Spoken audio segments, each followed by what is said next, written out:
പിതാവിനും പുത്രനും പരിശുദ്ധാത്മാവിനും സ്തുതി. നമ്മുടെ മേൽ തൻ്റെ കരുണയും മനോഗുണവും രണ്ട് ലോകങ്ങളിലും ഇന്നും എന്നാളും ഉണ്ടായിരിക്കട്ടെ. ആമീൻ. ദൈവ തിരുനാമത്തിന് മഹത്വമുണ്ടാകട്ടെ.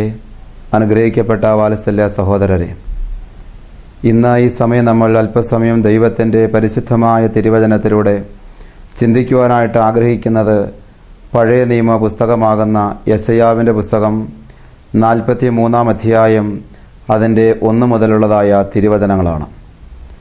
അവിടെ ദൈവത്തിൻ്റെ പരിശുദ്ധാത്മാവ് ഇപ്രകാരം ഒരു വലിയ സന്ദേശം ഇന്ന് നമുക്കായിട്ട് നൽകുകയാണ്. ഇപ്പോഴോ യാക്കോബെ, നിന്നെ സൃഷ്ടിച്ചവനും ഇസ്രായേലെ നിന്നെ നിർമ്മിച്ചവനുമായ യഹോവ ഇപ്രകാരം അരുളി ചെയ്യുന്നു, ഭയപ്പെടേണ്ട. ഞാൻ നിന്നെ വീണ്ടെടുത്തിരിക്കുന്നു, ഞാൻ നിന്നെ പേർ ചൊല്ലി വിളിച്ചിരിക്കുന്നു, നീ എനിക്കുള്ളവൻ തന്നെ. ദൈവ തിരുനാമത്തിന് മഹത്വം. ദൈവത്തിന് നന്ദിയോടെ സ്തോത്രം. യെശയ്യാവിൻ്റെ പുസ്തകം 43 1 മുതലുള്ള വചനങ്ങളിലൂടെ നാം കടന്നു പോകുമ്പോൾ നമുക്ക് കാണുവാൻ കഴിയുന്ന കാര്യമെന്ന് പറയുന്നത്, ദൈവത്തിൻ്റെ പരിശുദ്ധാത്മാവായ ദൈവം വളരെ വ്യക്തമായൊരു സത്യം ഒരു വലിയ അഭിസംബോധനയിലൂടെയാണ് നമ്മെ നയിച്ചുകൊണ്ട് പോകുന്നത്. ഇപ്രകാരമാണ് നാം വായിച്ചു കേട്ടത്: ഇപ്പോഴേ യാക്കോബെ, നിന്നെ സൃഷ്ടിച്ചവനും ഇസ്രായേലെ നിന്നെ നിർമ്മിച്ചവനും യഹോവ അരുളി ചെയ്യുന്നു, ഭയപ്പെടേണ്ട. ഈ പ്രസംഗത്തിൻ്റെ വാക്കുകളെ കേൾക്കുന്ന താങ്കളോട് ഓരോരുത്തരുമായി ദൈവത്തിൻ്റെ വചനം ഇപ്രകാരം വെളിപ്പെടുത്തുകയാണ്: നിങ്ങൾ ഭയപ്പെടേണ്ട. മനുഷ്യകുലം എന്ന് അസ്വസ്ഥരാണ്. ശൂന്യാകാശത്തിൻ്റെ മുകളിൽ കൊടിനാട്ടിയിട്ടും ചന്ദ്രമണ്ഡലത്തിൽ കാലുകുത്തിയിട്ടും പുകയുന്ന അഗ്നിപർവ്വതം പോലെ മനുഷ്യ മനസ്സുകൾ ഇന്ന് അസ്വസ്ഥമായി തീർന്നിരിക്കുകയാണ്. പ്രശ്ന കലുഷിതമായി കടലിലെ തിരമാല പോലെ കലുഷിതമായി തീർന്നിരിക്കുന്ന മനുഷ്യ ജീവിതങ്ങളെ നോക്കിക്കൊണ്ട് ദൈവത്തിൻ്റെ പരിശുദ്ധാത്മാവ് യെശയ്യാവിൻ്റെ പുസ്തകത്തിലൂടെ വ്യക്തമായൊരു ദൂത് വളരെ പ്രൗഢമായിട്ട് ഇന്ന് ഇപ്പോൾ ഇവിടെ അവതരിപ്പിക്കുകയാണ്: ഭയപ്പെടേണ്ട. ഏതെല്ലാം മേഖലകളിലൂടെയാണ് ഈ വചനം ദൈവം നമ്മളോട് അരുളി ചെയ്യുന്നത്? ഞാൻ ദൈവത്തിൻ്റെ വചനങ്ങളിലേക്ക് വെളിച്ചം വീശുവാനായിട്ട് ആഗ്രഹിക്കുകയാണ്. ഉൽപ്പത്തിയുടെ പുസ്തകം 26 അധ്യായം 24 തിരുവചനം നാം പഠിക്കുമ്പോൾ, പൂർവ്വപിതാവായ അബ്രാഹാം തൻ്റെ തലമുറയ്ക്ക് വേണ്ടി നിർമ്മിച്ചതായ കിണറുകൾ ശത്രു സൈന്യമാകുന്ന ഫെലിസ്തർ വന്ന് മൂടിക്കൊണ്ടിരിക്കുമ്പോൾ, ഇതാ തൻ്റെ മകനാകുന്ന വാഗ്ദത്തത്തിൻ്റെ സന്തതിയാകുന്ന ഇസഹാക്ക്, ഇതാ പ്രിയപ്പെട്ടവരെ, അവിടെ കടന്നു ചെല്ലുമ്പോൾ തൻ്റെ അപ്പൻ തനിക്ക് വേണ്ടി നിർമ്മിച്ചതായ കിണറുകൾ, കുളങ്ങൾ ശത്രുപക്ഷമാകുന്ന ഫെലിസ്തർ മൂടിയ കാഴ്ച കണ്ടപ്പോൾ അവൻ ബേർസേബയിലേക്ക് കടന്നു പോകുന്നതായ സമയം ദൈവത്തിൻ്റെ വചനം ഇസഹാക്കിനോട് ഇപ്രകാരം അരുളി ചെയ്യുകയാണ്: ഭയപ്പെടേണ്ട എന്ന്. ഉത്തരം കിട്ടാതെ ചോദ്യങ്ങൾക്ക് മുമ്പാകെ പകച്ചു നിൽക്കുന്ന ഒരു ജീവിതത്തിൻ്റെ വഴിത്താരയിലാണ് താങ്കൾ ഈ വചനം ശ്രവിക്കുന്നതെങ്കിൽ ഇന്ന് താങ്കളെ നോക്കിക്കൊണ്ട് പ്രിയപ്പെട്ടവരെ വചനം ഇപ്രകാരം വെളിപ്പെടുത്തുകയാണ്: ഭയപ്പെടേണ്ട എന്ന്. അപ്പോൾ ഒന്നാമത് ദൈവം നമ്മളോട് സംസാരിക്കുന്നത് ജീവിത സാഹചര്യത്തിലൂടെയാണ്. രണ്ടാമത് നമുക്ക് വീണ്ടും ദൈവത്തിൻ്റെ വചനങ്ങളിലേക്ക് പ്രവേശിപ്പാൻ ഇടയായി തീരട്ടെ. 1 രാജാക്കന്മാരുടെ പുസ്തകം 17 അധ്യായം അതിൻ്റെ 13 തിരുവചനം നാം പഠിക്കുമ്പോൾ, ഇതാ സാരെഫാത്തിലെ വിധവയായ ഒരു സ്ത്രീയുടെ അടുക്കലേക്ക് ദൈവത്തിൻ്റെ പ്രവാചകനാകുന്ന ഏലിയാവ് കടന്നു വരികയാണ്. എവിടെ നിന്നാണ് ഏലിയാവ് കടന്നു വരുന്നത്? നമ്മൾ ഏലിയാവിനെ ഇപ്രകാരമാണ് കാണുന്നത്: ഗലീലായിലെ തിസ്ബായിൽ നിന്നും അഭിഷേകത്തിൻ്റെ സ്വരവുമായിട്ട് കർമ്മയോഗിയായൊരു പുണ്യപുരുഷനായിട്ടാണ് ഏലിയാവ് കടന്നു വരുന്നത്. ഏലിയാവ് കടന്നു വന്നിട്ട് സിംഹാസനത്തിനകത്ത് ആരുടനായിരിക്കുന്ന രാജാവാകുന്ന ആഹാബിൻ്റെ കൊട്ടാരത്തിനകത്ത് കയറിച്ചെന്ന് വിരൽ ചൂണ്ടിക്കൊണ്ട് ഇങ്ങനെ വെളിപ്പെടുത്തി: അല്ലയോ സിംഹാസനത്തിന് അകത്ത് ആരുടനായിരിക്കുന്ന രാജാവേ, ഇനി ഞാൻ പറഞ്ഞിട്ടല്ലാതെ ഈ രാജ്യത്ത് മഴയും മഞ്ഞും ഉണ്ടാകത്തില്ല. ഇത് പറഞ്ഞതിന് ശേഷം ഏലിയാവ് കടന്നു പോകുന്നത് കെരിയത്ത് തോടിൻ്റെ വക്കത്തേക്കാണ്.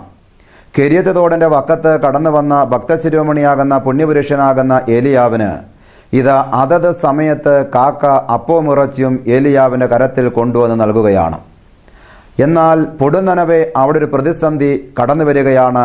കെരിയത്ത് തോട്ടിനകത്തെ വെള്ളം വറ്റി കാക്കയുടെ വരവ് നിന്നു.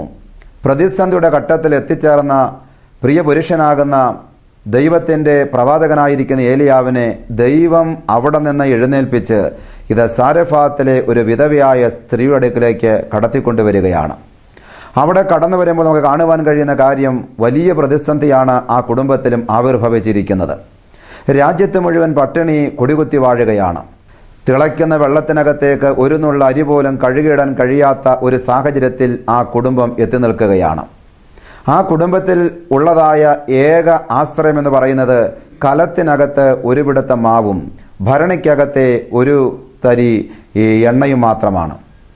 ഇത് ഭക്ഷിച്ച് തീർന്നതിന് ശേഷം മരിപ്പാൻ വേണ്ടി ആ കുടുംബത്തിലെ ആളുകൾ ഇരിക്കുമ്പോൾ ആ കുടുംബത്തിലേക്കാണ് പ്രവാചകനാകുന്ന ഏലിയാവ് കടന്നു വരുന്നത്. പ്രവാചകൻ കടന്നു വന്നിട്ട് ആദ്യമായിട്ട് ഇങ്ങനെയാണ് വെളിപ്പെടുത്തിയത്, നീ എനിക്ക് ഒരു അടയുണ്ടാക്കി കൊണ്ടു തരിക. എന്നാൽ പ്രവാചകന്റെ വാക്ക് കേട്ടിട്ട് ആ വിധവയാകുന്ന സ്ത്രീ അത് പ്രവാചകന് ഉണ്ടാക്കി കൊടുക്കുവാൻ ഇടയായി തീർന്നു.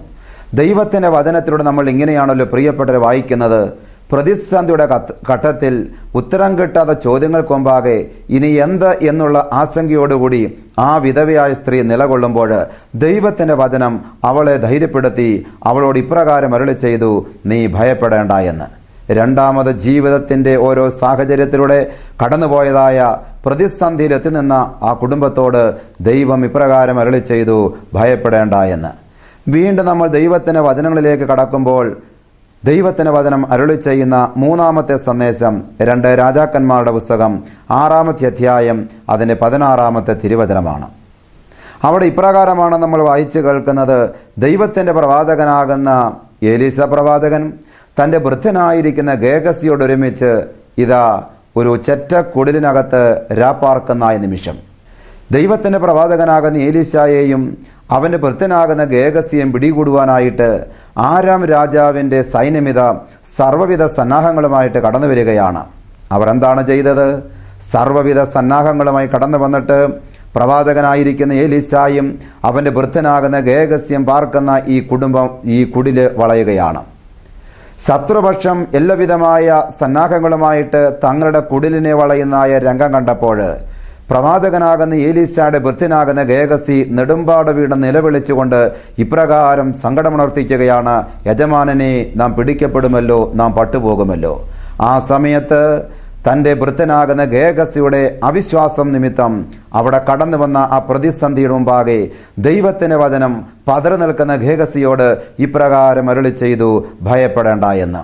ദൈവത്തിന് മഹത്വം, ദൈവത്തിന് നന്ദിയോടെ സ്തോത്രം. ഈ പ്രസംഗത്തിൻ്റെ വാക്കുകൾ കേൾക്കുന്ന ദൈവത്തിൻ്റെ പൈതലേ, നമ്മൾ ആമുഖമായി വായിച്ചു കേട്ട ദൈവത്തിൻ്റെ വചനം നിങ്ങൾ ആരെങ്കിലും ശ്രദ്ധിച്ചോ?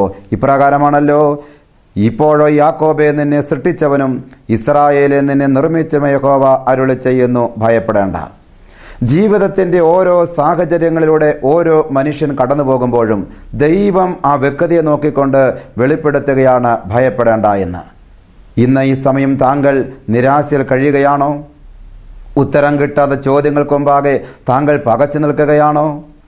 ജീവിത സാഹചര്യം വഴിമുട്ടി ഗതിമുട്ടി നിൽക്കുകയാണോ? ബിസിനസ് തകർന്നരിപ്പണമായി ആത്മഹത്യയിലേക്ക് ചിന്തിക്കുന്ന ഒരു സാഹചര്യത്തിലാണോ? രോഗം കാർന്നു തിന്നിട്ട് ശരീരം ബലഹീനമായി തീർന്നിരിക്കുന്ന ഒരവസ്ഥയിൽ താങ്കൾ എത്തി നിൽക്കുകയാണോ? രോഗിയായി തീരാ ദുഃഖത്തിൻ്റെ വേദനയിൽ അമർന്നു കഴിഞ്ഞിരിക്കുന്ന ഒരു വ്യക്തിത്വമാണോ താങ്കൾ? എന്നാൽ താങ്കളുടെ സാഹചര്യങ്ങളെ നോക്കിക്കൊണ്ട്, താങ്കളുടെ അവസ്ഥയെ നോക്കിക്കൊണ്ട്, താങ്കളുടെ ജീവിതത്തെ നോക്കിക്കൊണ്ട് സർവശക്തനായ ദൈവം യാക്കോബിനോട് വെളിപ്പെടുത്തിയ അതേ സന്ദേശം ഇതാ ഇപ്പോൾ വെളിപ്പെടുത്തുകയാണ്, നീ ഭയപ്പെടേണ്ട എന്ന്. പ്രിയപ്പെട്ട ദൈവത്തിൻ്റെ പൈതലേ, ജീവിതത്തിലേക്ക് നാം കണ്ണോടിച്ചു നോക്കുമ്പോൾ ദൈവത്തിൻ്റെ വചനം സകലരോടുമുള്ളതാണ്. ഞാനൊരു സംഭവം വെളിപ്പെടുത്താനായിട്ട് ആഗ്രഹിക്കുകയാണ്. ഒരു അക്രൈസ്തവിയാകുന്ന സഹോദരി ഈ അടുത്തിടയ്ക്കിൽ എൻ്റെ അടുക്കൽ കടന്നു വരുവാനായിട്ട് ഇടയായി തീർന്നു. മാരകമായ ക്യാൻസർ എന്ന് പറയുന്ന രോഗം ഗർഭപാത്രത്തിനകത്ത് ബാധിച്ച് കോട്ടയം മെഡിക്കൽ കോളേജ് ആശുപത്രിയിലേക്ക് കടന്നു പോകുന്ന ഒരു സഹോദരി. ആ സഹോദരി കടന്നു പോകുന്ന ഈ സമയം ഒരു കറുത്ത പുസ്തകമാകുന്ന ബൈബിൾ ആരും കാണാതെ ഒരു കൂട്ടിനകത്തിട്ട് ഒരു സാരിക്കകത്ത് പൊതിഞ്ഞ് ബാഗിൻ്റെ അടിയിൽ വെക്കാൻ ഇടയായി തീർന്നു. ആ സഹോദരി കോട്ടയം മെഡിക്കൽ കോളേജ് ആശുപത്രിയിൽ കടന്നു ചെന്നു. ആരും കാണാതെ ഇതാ സഹോദരി ബാത്റൂമിൻ്റെ അകത്ത് കയറി ടാപ്പ് തുറന്നിട്ടിട്ട് ആ വേദപുസ്തകം എടുത്ത് വായിക്കാനായിട്ട് ഇടയായി തീർന്നു. എന്താണ് സംഭവിക്കുവാനായിട്ട് ഇടയായി തീർന്നത്? ഒരു വലിയ സാക്ഷ്യമാണ് ആ സഹോദരിയുടേത്. ഞാൻ ചുരുക്കിയോടെ വെളിപ്പെടുത്തട്ടെ പ്രിയപ്പെട്ടവരെ.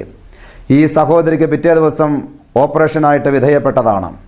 എന്നാൽ ഓപ്പറേഷന് കടന്നു വന്ന ഡോക്ടർ ഈ സഹോദരി വിളിച്ചിട്ട് ഇപ്രകാരം വെളിപ്പെടുത്താനായിട്ട് ഇടയായി തീർന്നു, ഒരു പ്രാവശ്യം കൂടി സ്കാനിങ്ങിന് വിധേയമായിട്ട് നിന്റെ ഓപ്പറേഷൻ നടത്താം.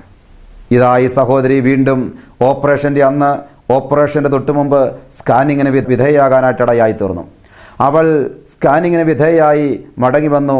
അതിന് റിപ്പോർട്ടുമായിട്ട് ഡോക്ടർമാർ കടന്നു വന്നപ്പോൾ അവർ അത്ഭുതപ്പെട്ടു പോയി. മാരകമായ ട്യൂമർ ബാധിച്ച്, മാരകമായ ക്യാൻസർ ബാധിച്ച് ഗർഭപത്രം ശുഷ്കിച്ചിരുന്നായ ഈ പെൺകുട്ടിയുടെ ക്യാൻസർ സർവശക്തനായ ദൈവം എടുത്തു മാറ്റി. ഈ വാക്കുകൾ കേൾക്കുന്ന പ്രിയപ്പെട്ട ദൈവ പൈതലെ, സ്നേഹിത സഹോദരി, താങ്കൾ അസ്വസ്ഥനായിട്ട് നിലകൊള്ളുകയാണെങ്കിൽ താങ്കളെ സഹായിക്കുവാൻ ഇതാ യേശു കടന്നു വന്നിരിക്കുകയാണ്. ജീവിതത്തിൻ്റെ ഏതു പ്രശ്നങ്ങളാകട്ടെ, കെട്ടഴിക്കാൻ കഴിയാത്ത കടുങ്കെട്ട് താങ്കളുടെ ജീവിതത്തിനകത്ത് കടന്നു വരപ്പെട്ടിട്ടുണ്ടെങ്കിൽ താങ്കൾ നിരാശനായിരിക്കേണ്ട. താങ്കളെ സഹായിക്കുന്ന ദൈവത്തിൻ്റെ വചനം ഇതാ ഇപ്രകാരം അരുളി ചെയ്യുന്നു, ഭയപ്പെടേണ്ട എന്ന്. വീണ്ടും ദൈവത്തിൻ്റെ വചനങ്ങളിലേക്ക് നമ്മൾ കടക്കുമ്പോൾ ആ വചനം ഇങ്ങനെയാണ് വെളിപ്പെടുത്തിയിരിക്കുന്നത്: ഞാൻ നിന്നെ വീണ്ടെടുത്തിരിക്കുന്നു.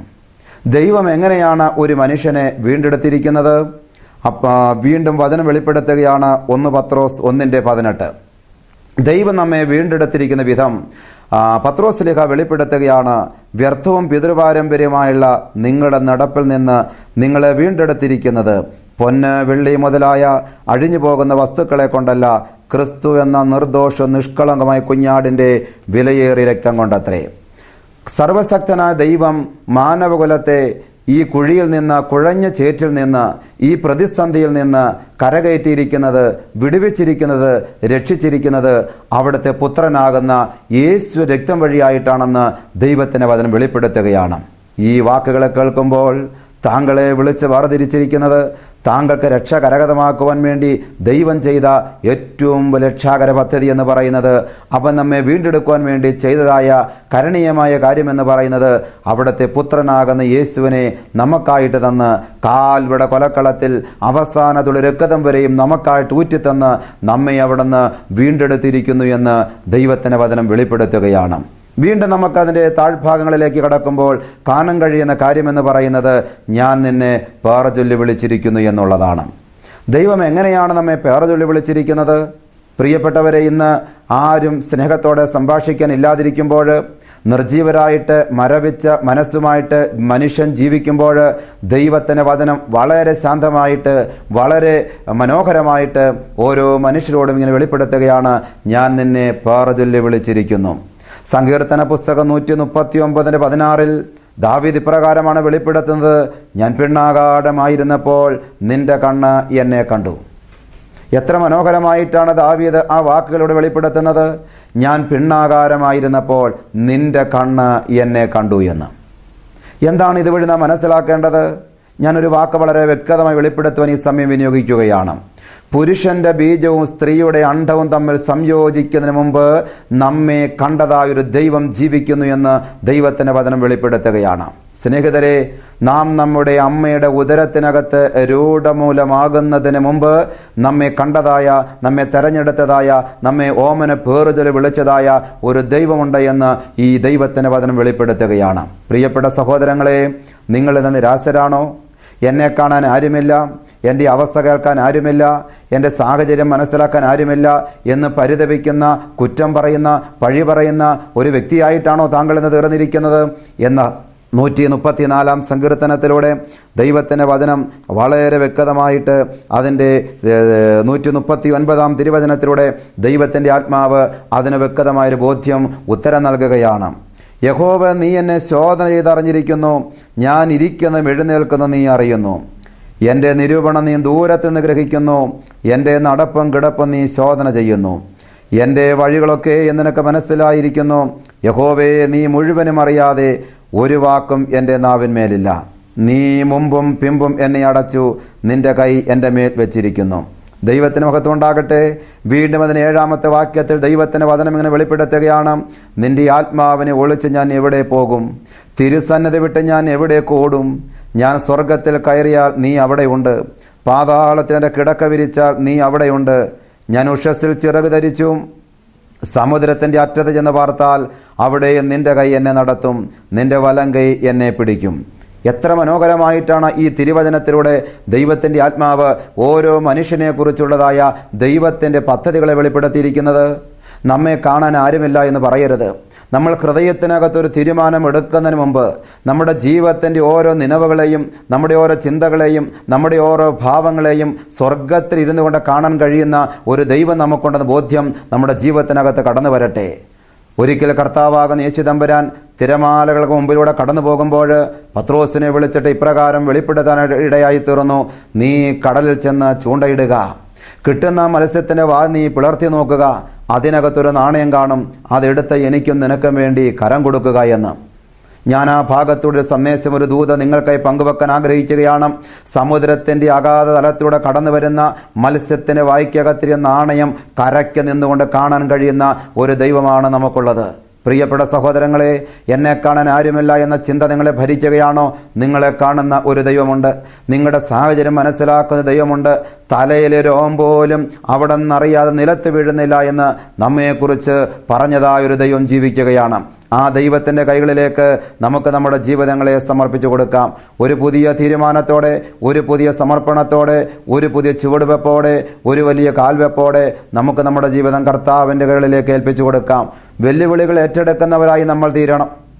ഇന്ന് വെല്ലുവിളികൾ ഏറ്റെടുക്കാൻ പലപ്പോഴും നമ്മൾ തയ്യാറല്ല എന്നുള്ളതാണ്. പ്രശ്നങ്ങൾ കടന്നു വരുമ്പോൾ നമ്മൾ പലപ്പോഴും ഓടി ഒളിക്കുന്നവരായിട്ട് തീരുകയാണ്. ദൈവത്തിനകത്തുണ്ടാകട്ടെ. പ്രിയരെ, ലോകത്തിന് ചരിത്രം നാം പഠിക്കുമ്പോൾ, പ്രത്യേകിച്ച് ഭാരതത്തിൻ്റെ ചരിത്രം നാം പഠിക്കുമ്പോൾ, മനുഷ്യനെന്ന് ഒന്ന് പറഞ്ഞ് രണ്ടാമത്തേതിന് ആത്മഹത്യയ്ക്കായിട്ട് ഒരുങ്ങുകയാണ്. ഭാരത ചരിത്രം പഠിക്കുമ്പോൾ 620 പേര് ഒരു ദിവസം നമ്മുടെ രാജ്യത്ത് ആത്മഹത്യ ചെയ്യുന്നു എന്നുള്ളതാണ്. എന്നാൽ ആ 620 ആളുകളെ നമ്മൾ എടുത്ത് പഠിക്കുമ്പോൾ ഈ 620 ആളുകളിൽ സിംഹഭാഗം ആളുകളും ആത്മഹത്യ ചെയ്യുന്നത് കേരള സംസ്ഥാനത്തിലാണ്. വിവര സാങ്കേതിക വിദ്യയുടെ തലപ്പത്ത് നിൽക്കുന്ന നമ്മുടെ രാജ്യം സാക്ഷരത കാര്യത്തിൽ 1-ാം സ്ഥാനത്ത് എത്തി നിൽക്കുന്ന കാര്യം, കോളേജുകളാലും വിദ്യാഭ്യാസ മണ്ഡലങ്ങളാലും ശേഷിയും കരുത്തും തെളിയിച്ച കേരളത്തിലെ ആളുകളാണ് ആത്മഹത്യയിൽ 1-ാം സ്ഥാനത്ത് എത്തി നിൽക്കുന്നത്. എന്താണ് ഈ ദുരന്തത്തിൻ്റെ കാരണം? മനുഷ്യന് വിദ്യാഭ്യാസമുണ്ട്, മനുഷ്യന് സംസ്കാരമുണ്ട്, മനുഷ്യൻ ഉത്തുംഗ ശൃംഗത്തിൽ നിന്ന് കൊടിനാട്ടി ജീവിക്കുകയാണ്. പക്ഷേ ദൈവമായിട്ട് മനുഷ്യന് ബന്ധമില്ലാതായി തീർന്നിരിക്കുന്നു. എന്നെ സഹായിപ്പാൻ, എന്നെ കരുതുന്ന ഒരു ദൈവമുണ്ട് എന്നുള്ള ചിന്ത മനുഷ്യന് ഇല്ലാതായി തീർന്നിരിക്കുകയാണ്. നിരാശയുടെ ജീവിതത്തിനകത്ത് തളം കെട്ടി നിൽക്കുന്ന ജീവിതത്തിൻ്റെ അസ്വസ്ഥമായ മേഖലകളിലൂടെ താങ്കൾ കടന്നു പോകുന്ന ഒരു വ്യക്തിയാണെങ്കിൽ താങ്കൾ കാണുന്നതായൊരു ദൈവമുണ്ട്. താങ്കളുടെ ഹൃദയങ്ങളെ മനസ്സിലാക്കുന്ന ദൈവമുണ്ട്. ആ ദൈവത്തിൻ്റെ കൈകളിലേക്ക് നമുക്ക് നമ്മുടെ ജീവിതങ്ങളെ ഒന്ന് സമർപ്പിച്ചു കൊടുക്കാം. പ്രിയപ്പെട്ടവരെ, ജീവിതത്തിൽ ഏത് ഭാരങ്ങൾ വന്നാലും, ജീവിതത്തിലേത് പ്രയാസങ്ങൾ വന്നാലും, ജീവിതത്തിലേത് സാഹചര്യങ്ങൾ അഭിമുഖീകരിക്കേണ്ട ഗതികേട് കടന്നു വന്നാലും ആരും ആത്മഹത്യക്കായിട്ട് തുനിയരുത്. ഞാൻ പലപ്പോഴും ഇങ്ങനെ പറയാറുണ്ട്. പള്ളിയിൽ ധ്യാനം നടത്തുമ്പോഴും വചനപ്രഘോഷണത്തിനായിട്ട് ഓരോ സ്ഥലങ്ങളിൽ കടന്നു ചെല്ലുമ്പോൾ ആളുകളെ നോക്കി ഞാൻ ഇങ്ങനെ വെളിപ്പെടുത്താറുണ്ട്. പലപ്പോഴും ജീവിതത്തിലെ ഏത് പ്രയാസങ്ങൾ കടന്നു വന്നാലും ആരും ആത്മഹത്യ ചെയ്യരുത്. പള്ളിയുടെ മുമ്പാകെ തുണി വിരിച്ചിട്ട് കൈ നീട്ടേണ്ട ഗതികേട് വന്നാലും ദൈവം തന്ന ആത്മാവിനെ ആരും നഷ്ടപ്പെടുത്തി കളയരുത്. പ്രിയപ്പെട്ടവരെ, യാക്കോബിനോട് ദൈവം വെളിപ്പെടുത്തിയല്ലോ. ആധുനിക ഇസ്രായേലാകുന്ന ദൈവജനമേ, നമ്മെ നോക്ക ദൈവം വെളിപ്പെടുത്തുകയാണ്, നീ ഭയപ്പെടേണ്ട എന്ന്. ഞാൻ നിന്നെ വീണ്ടെടുത്തിരിക്കുന്നു രക്തം കൊടുത്ത്. ഞാൻ നിന്നെ അമ്മയുടെ ഉദരത്തിനകത്ത് ഉരുവാകുന്നതിന് മുമ്പേ ഓമന പേർ ചൊല്ലി വിളിച്ചിരിക്കുന്നു. എത്ര ശ്രേഷ്ഠകരമായൊരു ദൂത്, എത്രയോ മനോഹരമായൊരു വചനം ദൈവം നമ്മെ അനുഗ്രഹിക്കുകയാണ്. ഈ വചനത്തിനുമ്പാകെ നമുക്ക് നമ്മുടെ ജീവിതങ്ങളെന്ന് ഭരമേൽപ്പിച്ചു കൊടുക്കാം. സ്വസ്ഥതയില്ലാതെ, സമാധാനമില്ലാതെ, നെരിപ്പോട് പോലെ നീറുന്ന ഒരു വ്യക്തി ജീവിതമാണോ താങ്കൾ? നിരാശപ്പെടുന്നത് പ്രിയപ്പെട്ടവരെ, ദൈവത്തിൻ്റെ കൈകളിലേക്ക് നേൽപ്പിച്ചു കൊടുക്കണം. എൻ്റെ ദൈവം അറിയാതെ എനിക്കൊന്നുമില്ല, എൻ്റെ ദൈവം അറിയാതെ എനിക്കൊന്നും സംഭവിക്കുന്നില്ല. ആ ദൈവത്തെ ഞാൻ മുറുകെ പിടിക്കുകയാണ്.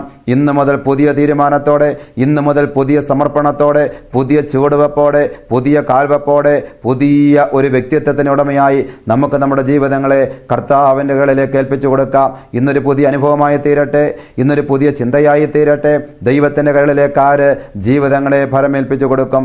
എനിക്ക് വളരണം, എനിക്കെൻ്റെ ദൈവത്തോടുകൂടെ ജീവിക്കണം, ആ ദൈവം അറിയാതെ എനിക്കൊന്നും സംഭവിക്കുന്നില്ല എന്ന് മനസ്സിലാക്കിക്കൊണ്ട്, ദൈവത്തെ സ്തുതിച്ചുകൊണ്ട്, ദൈവത്തെ ആരാധിച്ചുകൊണ്ട്, ദൈവത്തെ മഹത്വപ്പെടുത്തിക്കൊണ്ട് അവിടുത്തെ മക്കളായി തീരുവാൻ ഈ സന്ദേശങ്ങൾ മുഖാന്തരമാക്കി തീർക്കാം. പ്രിയപ്പെട്ട ദൈവമക്കളെ, അവിടെ വചനം വീണ്ടും വെളിപ്പെടുന്നത് ഇങ്ങനെയാണല്ലോ: നീ വെള്ളത്തിൽ കൂടി കടക്കുമ്പോൾ ഞാൻ നിന്നോടുകൂടെ ഇരിക്കും.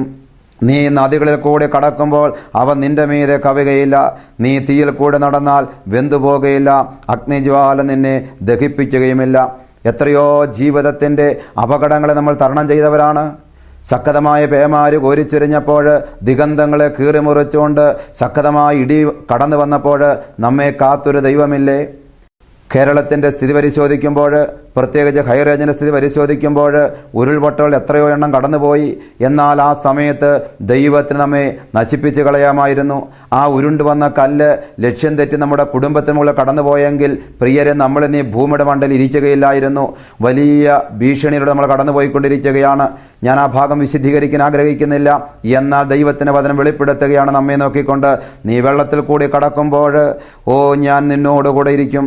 നീ നദികളിൽ കൂടെ കടക്കുമ്പോൾ അവൻ നിന്റെ മീതെ കവിയുകയില്ല. ദൈവത്തിന് മഹത്വം ഉണ്ടാകട്ടെ. ഒന്നുമില്ലാത്തൊരു സാഹചര്യത്തിലല്ലേ പ്രിയപ്പെട്ടവരെ നമ്മളിങ്ങോട്ട് നമ്മുടെ പൂർവികന്മാർ കടന്നു വന്നത്.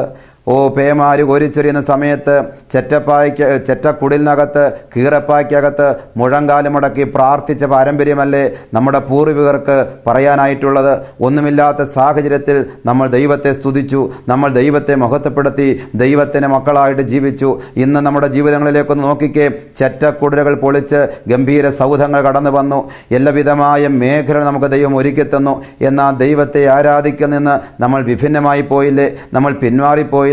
നമ്മൾ വ്യത്യസ്തരായി തീർന്നില്ലേ? പോരെ പ്രിയപ്പെട്ടവരെ, ഇന്ന് വരെ നമ്മെ നടത്തിയ ആ ദൈവത്തിൻ്റെ കൈകളിലേക്ക് നമ്മുടെ ജീവിതങ്ങളെ സമർപ്പിക്കാം. തെറ്റുപറ്റിപ്പോയ മേഖലകളെ ഓർത്ത് അനുതപിച്ച് പുതിയ തീരുമാനത്തോടെ ദൈവത്തെ ആരാധിച്ച് ദൈവത്തിൻ്റെ പൈതലായി ജീവിക്കാൻ താങ്കളൊരു തീരുമാനമെടുക്കുമോ?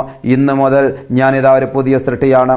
ദൈവമേ, എൻ്റെ കഴിഞ്ഞകാല ജീവിതങ്ങളിലെ കുറവുകളെ അവിടെ നോർക്കാതെ എന്നെ അവിടുന്ന് അനുഗ്രഹിച്ച് ഒരു സാക്ഷ്യമുള്ള ഒരു നല്ല വ്യക്തിത്വത്തിൻ്റെ ഉടമയാക്കി തീർത്ത് അവിടുത്തെ മകനാക്കി മകളാക്കി എന്നെ രൂപാന്തരപ്പെടുത്തണമെന്ന് നിങ്ങൾ പ്രാർത്ഥിക്കുമോ? എങ്കിൽ അച്ഛൻ നിങ്ങൾക്ക് വേണ്ടി പ്രാർത്ഥിക്കാൻ പോകുകയാണ്. യാക്കോബിനോട് ദൈവം അരുളി ചെയ്തു. ഒരു ഘട്ടത്തിൽ മാത്രമല്ല, ബൈബിൾ നാം പഠിക്കുമ്പോൾ ഇങ്ങനെയാണ് വെളിപ്പെടുത്തിയിരിക്കുന്നത്. 365 പ്രാവശ്യം ദൈവത്തിൻ്റെ വചനം ഈ ബൈബിളിലൂടെ വെളിപ്പെടുത്തുകയാണ്, നിങ്ങൾ ഭയപ്പെടേണ്ട എന്ന്. ജീവിതത്തിൻ്റെ ഏത് സാഹചര്യങ്ങളായി ആയിക്കൊള്ളട്ടെ, നാളെ ഇനി ഒരു പ്രശ്നം നിങ്ങളുടെ ജീവിതത്തിൽ കടന്നു വരട്ടെ, കാത്തു നിൽക്കട്ടെ പ്രിയരെ. ആ പ്രശ്നത്തെ നോക്കിക്കൊണ്ട് ദൈവം അരുളി ചെയ്യുകയാണ്, നീ ഭയപ്പെടേണ്ട എന്ന്.